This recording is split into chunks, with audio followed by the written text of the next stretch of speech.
7. Hey guys, welcome to F9 TV. I'm JXL. Welcome to another week of the Game Week recap. 7. So make sure to like and subscribe. That'll be greatly appreciated. So yeah, let's touch into this week's Game Week. Okay, so we're gonna start off this week with the most recent game from the weekend, which was Aston Villa 7, Liverpool 2. I am not joking. This is not a joke, nor am I teasing. Liverpool, the champions of England and the current champions of the world, got beat 7-2 to Aston Villa. Absolutely flabbergasted. I have no idea what to say about this game. I can't even give you like a concrete full breakdown of exactly how we lost this game. I'm so overwhelmed with emotion. I can't even like fully comprehend what happened today. 7. Okay, so let's start off with sort of how I felt going into this game. I was a little bit apprehensive. Anytime Mane doesn't play, I think that's the best player at the club as it currently stands.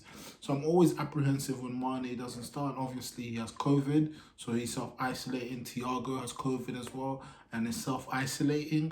And then news came out that Alisson was injured in training, so he was out and Adrian had to go in goal. I was already iffy about Adrian going in goal. Now, I know people think certain Liverpool fans have an agenda against Adrian, but there is no agenda against Adrian. The simple matter case is he's not a good enough goalkeeper, simply plainly put.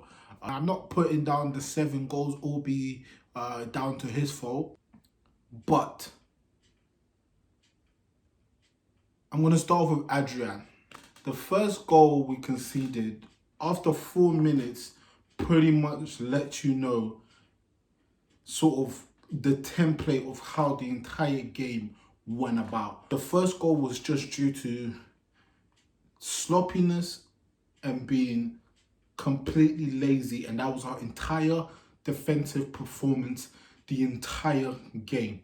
Everybody was sloppy, and it all started from the first goal. You get a back pass, you take a touch, you are not under any sort of real genuine pressure at that moment in time, right? Obviously, Ollie Watkins is running up to close Adrian down, but it's not like he's sprinting there and he's about to get there. Like, you had enough time to make a sensible pass. So what do?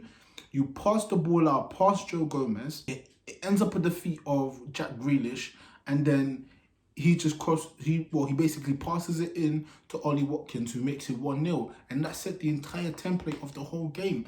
And then the second goal, let's discuss Joe Gomez. This is somebody that I have been calling England's best defender for a while now. And since we've come back from lockdown, he has been pretty woeful. I'm not going to lie to you lot. He's had some decent performances, but overall, him and Virgil have been really sloppy. And I'm going to keep using that word because it's true. They've been really sloppy since COVID ball was resumed. Now, originally, I put down the whole sloppy defending and play down to the fact that we won the league and everybody's on holiday. And from the first game week, it was basically the same thing. And then obviously we had 2 games against Chelsea and Arsenal where we were a little bit better. And he actually had a fantastic performance, Joe Gomez, against Arsenal. But he came into this game completely, like, I can't even fathom the way that he played today. Honestly, like, at one point, it was just pitiful. Like, he's at fault for at least 4 goals, if I'm being completely honest with you. After we went 4-1 down, I completely stopped watching the game. I wasn't even going to watch the highlights because I did not Like, this is ruined my Sunday. I didn't even want to watch the highlights, but I thought I'd at least know exactly how the other goals went. And I could not believe how many goals he was at fault for. Now, 3 of their goals were deflections, but everything else sort of led up to them getting into those sort of positions and taking those shots. So the second goal is just a ball down the line. Ollie Watkins runs into it. Joe Gomez is facing him one-on-one and just lets him cut inside on his stronger foot for him to put it into the top right-hand corner. Right, boom. Now the third goal comes from a deflection. A corner comes in, headed the corner out. I think it's John McGinn takes a shot. It hits Virgil's feet and goes in. Now there's nothing that you can really do about the shot taking the deflection to go in. The issue comes from how they got the corner in the first place. That is the real problem of how they got the corner. Because what happens is a ball in behind and Joe Gomez tries to play offside. So essentially, I think it's Ross Barkley who's running through, who could have had 2 other goals before this point, by the way. He could have had 2 other goals before this point. So Ross Barkley runs through because Joe's trying to play him offside. He literally like jumps in line to where the line is to try to play him offside. But clearly Villa have spent the week completely working out how to play against our high line, because they did this time and time and time again. So he tries to jump out, but Ross is onside. He runs onto the ball. Now, the angle's a bit tight, so when he takes the shot, Adrian's able to make the save. And then it goes up for the corner, which leads to the third goal after we had brought a goal back with Mo Salah. And when we were 2-1 up, you're thinking, oh, maybe we can come back into this. But now it's 3-1. It's like, what the hell, honestly. And then the fourth goal comes from a free kick. And I kid you not, it's just a simple ball, right? And once again, in the box, I think they're trying to play the high line. And Villa beat the high line again. A ball is crossed into the middle and Ollie Watkins taps it in to score a hat-trick. He was at Brentford last year. He's bagging hat-tricks against us. And then from that point on, I just turned off the game because honestly, I thought it can't get worse. Like, it can't actually get worse. Like max what? Like, we'll come back in the second half and it will be maybe like 4-2, or we might mount like a little bit of a comeback before, sure. Max maybe we'll bring it back to 4-4 somehow, some way. So, but I can't be bothered to watch it at this point because I'm genuinely irate. So I turn off the game, I'm not watching it. And then I thought, you know what, let me check the scores. Let me just see where the scores is at. And I look at the scores and it's 5-2. And I look at where Ross Barkley scores. So we go into half time, come back 10 minutes later and concede another goal. Are you not mad? Are you not mad? It's now 5-2. And once again, I'm not watching this, so this is just going from the highlights. And then I think Jack Grealish scores the other 2 goals. Yeah, Jack Grealish scores the other 2 goals. Once again, sloppiness. I think one of them, the ball was given away. I can't even recall, but it was just awful, man. This is one of the worst performances I've ever seen us give, like, in a very long time. Like, the worst performance I've ever seen us have was, I call it the infamous Dejan Lovren performance against Tottenham Hotspur. And I think it was Klopp's first full season. I think this was the game where it was like, we don't care how much Virgil's going to cost. Get Virgil in the club because we can't keep doing this. So that was then the most embarrassing. But this was embarrassing. This was way more embarrassing than that defeat. Because we're the champions of England. We're the champions of England, and we're not just like, we're the champions. And 7-2 to Aston Villa of all clubs. It's just, it's pitiful. It's honestly pitiful. International break is coming up, and like, everyone needs to get their head in check. They need to get their head in check because in 4 games of this season, we played 4 games, right? And we have conceded 12 goals in 4 games. No, 11 goals in 4 games. That's embarrassing stuff. That is honestly embarrassing stuff. Like, I don't know what is going on with this defense since we've come back, but it's been so bad, man. It's been so bad for so long now. And at first, I just excused it to we've won the league, everyone's on holiday. But today was just something else. Was something else. Honestly, I saw it against Leeds. We're packed in. And this is what I was saying about sort of the Chelsea and Arsenal games that they played us. Especially the Arsenal game where we played really well. The Chelsea game we played decently. But both games, and obviously Chelsea were a man down, but both games, right, it was a case of both of those teams sort of sat back and allowed us to be the dominating force in the game. They were sort of sitting back, hoping to hit us on a counter-attack. And it was kind of like they paid us a little bit too much respect in those games. And I was like, well, Leeds came at us and they got 3 goals. So imagine what a team like Arsenal can do, a team like Chelsea can do if they actually attacked us. And I think that's what Villa just did. They just attacked us. They worked on the weakness that we have. Now, the high line thing, people have been 50-50 about it. Obviously, we've won more games playing the high line than we have not playing the high line. So it's not a case I'm sitting there going, I'll never play the high line again. If you're going to do it, like this can't be the kind of performances you put up if you're gonna play that high line. Because other teams I know have watched this. Other teams have watched this. And the thing I always say about football, yeah, fear factor is like a massive thing. So you see, for example, when nobody dribbled past Virgil for like a year, right? Most of that, it wasn't just because Virgil was a great defender, but most of that had to do with a sense of fear factor. There's all this noise about, oh, nobody can dribble past Virgil van Dijk. That when players actually have the ball and they want to go and attack Virgil, they can't. Well, not that they can't, but the knowledge of knowing nobody's dribbled past him. So let me not do this because nobody can get past him. So let me just try to find another way to attack. And it's an element of fear factor. Like, for example, last season, we went on such a long run of winning games because sometimes you'll beat a team before you even like turn up because they know, oh, we're facing Liverpool today. Like, these men don't lose. A performance like Villa, gives confidence to the rest of the league, right? To know that when they buck us, they can give us problems. And they don't have to fear us. They don't have to sit back and just wait to counter us. No, they can literally come at us and we can ship in 7 goals, which is what we did today. Which is shipping 7 goals. Embarrassing. Honestly, embarrassing.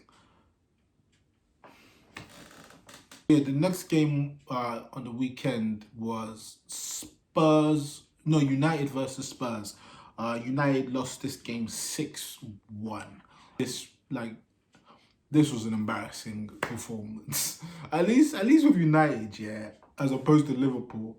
You're playing a team that's within like sort of your level, and you had a man sent off. At least you have like a man unjustly sent off. So at least you had that going for you. It wasn't just an embarrassing loss.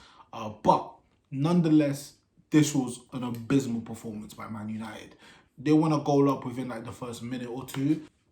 Bruno Fernandes penalty. Honestly, at this rate, like, United are getting 20 plus penalties again. We just need to deal with it. We need to live with it. I just need to let it go. It is what it is.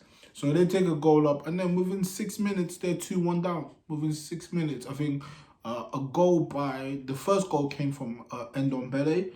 Now, this goal is nothing short of a comedy.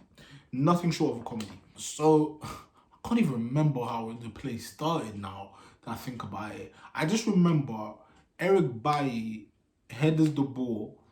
It goes back to Maguire. I think he tries to header it, but the header wasn't good, and then like Luke Shaw comes to try to like sweep it up, and then Harry Maguire for some reason starts to tackle Luke Shaw to the ground, so he can't clear the ball, and then Ndombele is just there to like tap it in. Harry Maguire, 80 million British sterling, 80 million. I cannot fathom how Harry Maguire was sold for 80 million. I know there's a British tax, but that's money laundering. It's the only way it makes sense. It was money laundering. Because I don't understand what it is about Harry Maguire's performances that said that's an £80 million defender. And since he's been at United, he's been good. Like, United's defense has been better, but he's still very culpable for a lot of goals that Man United do end up conceding. And today, like, Arsenal did an investigation for how they ended up spending 72 million on Pepe, and somebody in that board got fired. United need to do an investigation on how they ended up spending 80 million on Harry Maguire, and people need to get fired.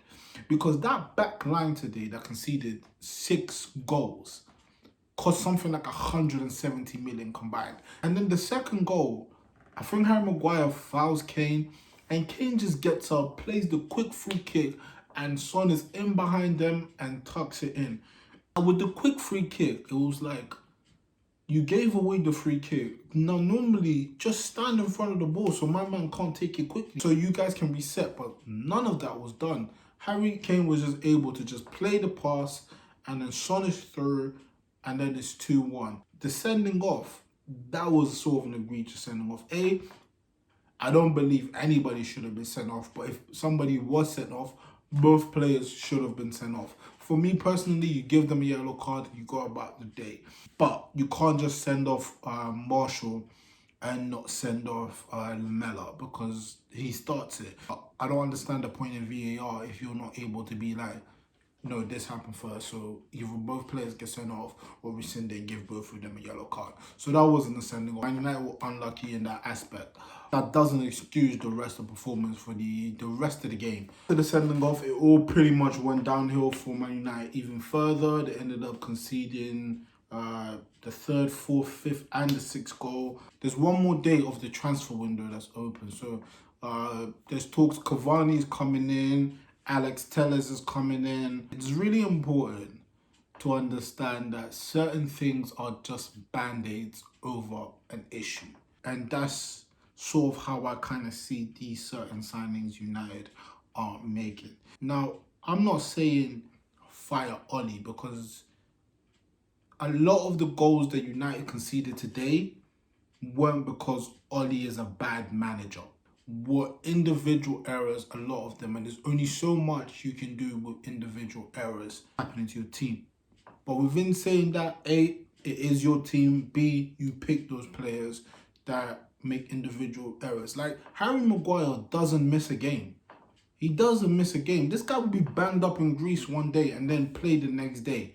He doesn't miss a game. These are all factors in how United are going about. Because honestly, if you're being honest and true about United's performance within these first 3 games that they have played, they should really have 0 points. Max 1 point, if you're really being genuine, out of these 3 games. They were outplayed by Crystal Palace and they lost. They were outplayed by Brighton and ended up somehow coming away with 3 points. And today they were outplayed again and lost. So in 3 games to start the season, you could have potentially been on 0 points. Don't get me wrong, United's downfall was great.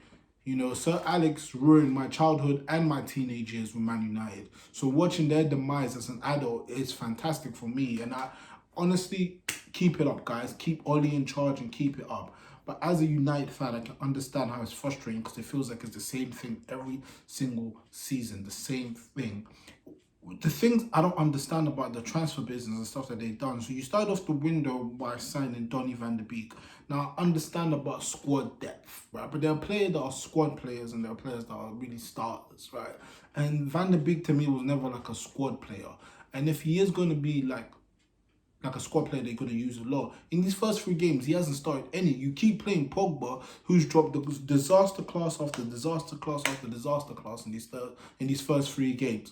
But he keeps his place regardless. And I understand why he'd keep his place. He is a very talented footballer. He is one of the better footballers at the club. But he's not been playing well at all in these last 3 games. Clearly need another centre-back.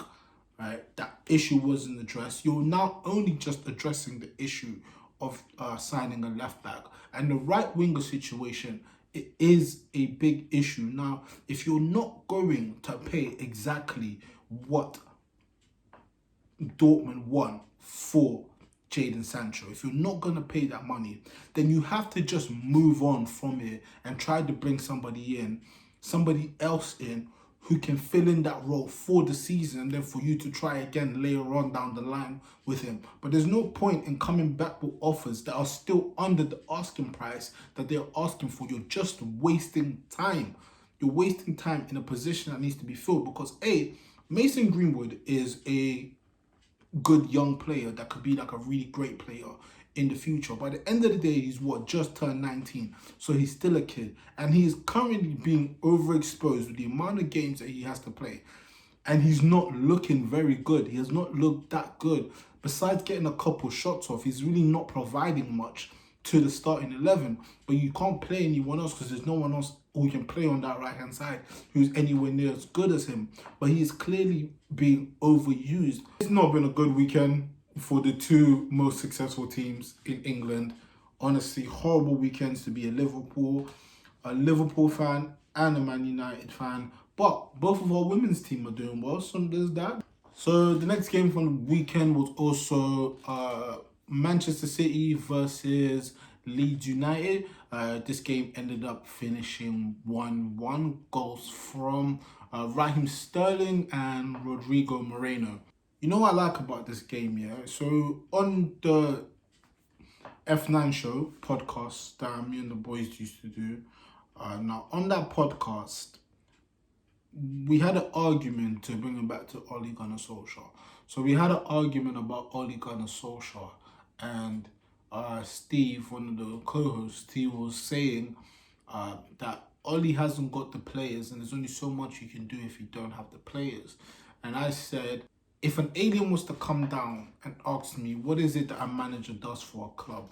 For me, the simplest way I would be able to explain it to him is, this manager has a bunch of players, and he has to get these players to play to the best of their ability as they possibly can.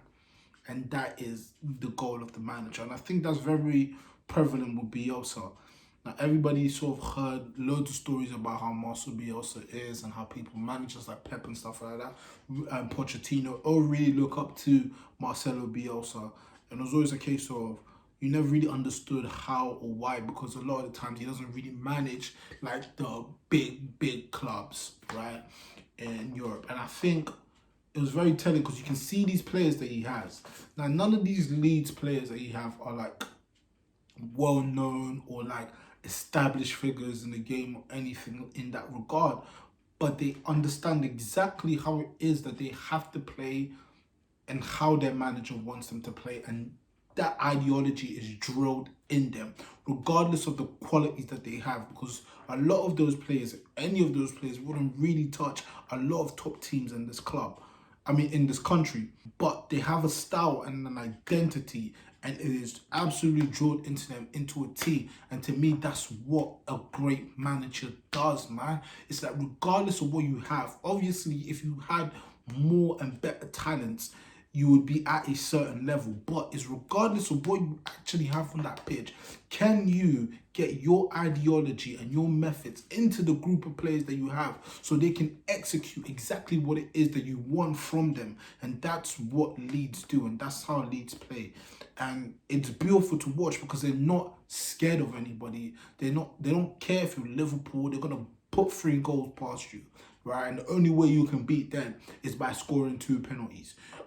They don't care if you're Man City. They're gonna play their own way, and they're gonna implement their style onto you instead. I can't recall the last time a game I watched when Man City had less possession than their opposition. But in this game, they had less possessions. I think Man City had more shots, but Leeds had more expected goals than Man City. And I'm so geeked to see them back in the Premier League. I really am.